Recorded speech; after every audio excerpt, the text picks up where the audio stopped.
नमस्कार. मतदारांच्या मताचा कौल जाणून घेण्यासाठी मी काल अहमदनगर येथे स्थित असलेले डॉक्टर विखे फाउंडेशनच्या हॉस्पिटलला भेट देण्याचा योग आला.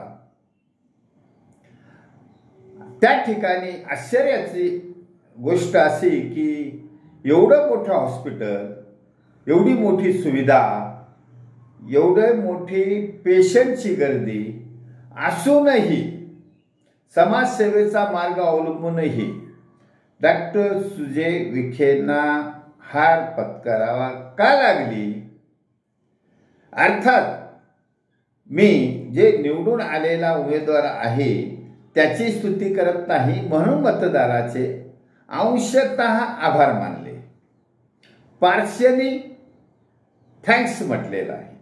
पार्शियली म्हणजे जरी सुजय विखेला पाडलं आणि योग्य उमेदवार दिला असल्या तर सैनिक समाज पार्टीचा उमेदवार दिला असता तर पूर्ण आभार मानले असते, परंतु दिलेला उमेदवार योग्य आहे असं मत नाही, म्हणून पार्शियली आभार मानले.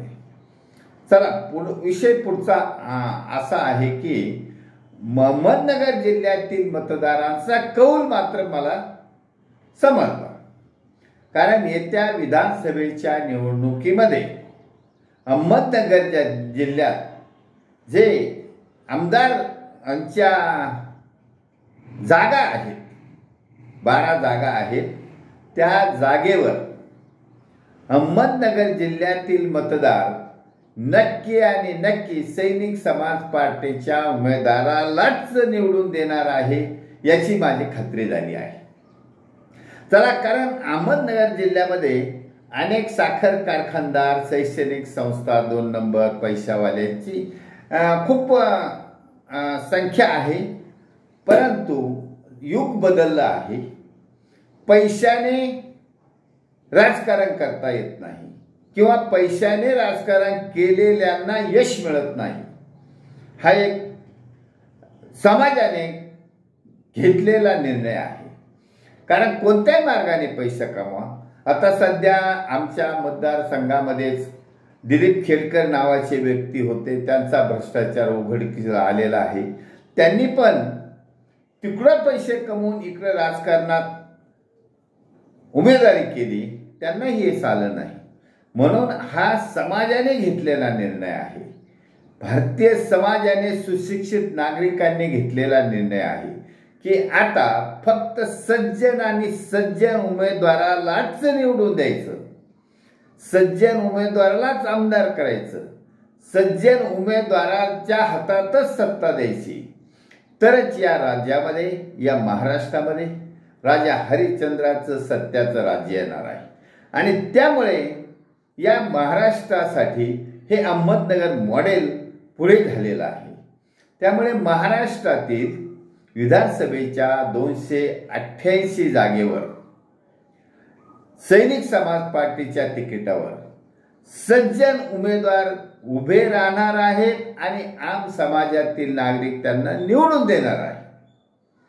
म्हणून या पैशावाल्यांचा कोणत्याही मार्गाने कमवा आणि तुमची जी आजपर्यंत चालू स्ट्रॅटेजी होती की पैसे वाटून निवडून येता येतं, लोकांना दावणीला बांधता येतं, हे युग संपलेलं आहे. नवयुग सुरू झालेलं आहे.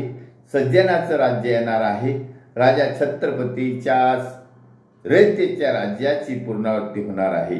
ह्याचं मॉडेल मला काल समजलं, म्हणून कालचा माझा यशस्वी दौरा झाला आणि हा व्हिडिओ संपूर्ण महाराष्ट्रातील मतदारांच्या आभारासाठी व्हायरल करण्यात येत आहे. त्यामुळे महाराष्ट्रातील 13 करोड जनतेपैकी 11 करोड जनतेला पुन्हा पुन्हा आवाहन करण्यात येत आहे की सैनिक समाज पार्टीच्या तिकिटावर उमेदवारी करा. तुम्हाला सैनिक समाज पार्टीच्या तिकिटामुळे आम समाजातील मतदार अल्प खर्चात निवडून देणार आहे, जेणेकरून महाराष्ट्राच्या विधानसभेमध्ये 200+ आमदार निवडून जाणार आहे.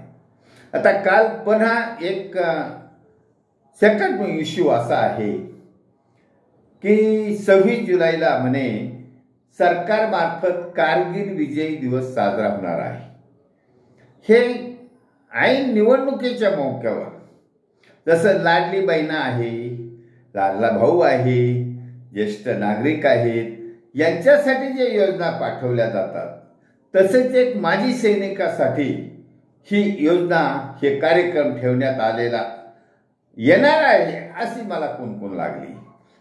परंतु आता माजी सैनिक, आम समाज, शेतकरी, कामगार कोणीही तुमच्या भूलभुलैयाला फसणार नाहीत. They are alert now. ते सावध झालेले आहेत आणि सैनिक समाज पार्टीच्या या बौद्धिक आंदोलनाने सर्व महाराष्ट्रातील मतदार जागा झाला आहे.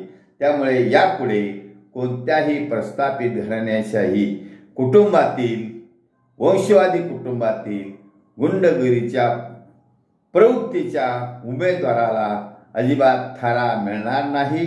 तुम्हाला हार पत्करावाच लागणार. ही काळ्या दगडावरची पांढरी रेख निश्चित झाली आहे. त्यामुळे महाराष्ट्रातील तमाम जनतेचे धन्यवाद. भारत वर्ष की जय. छत्रपती शिवाजी महाराज की जय. सैनिक समाज पार्टीचा विजय असो.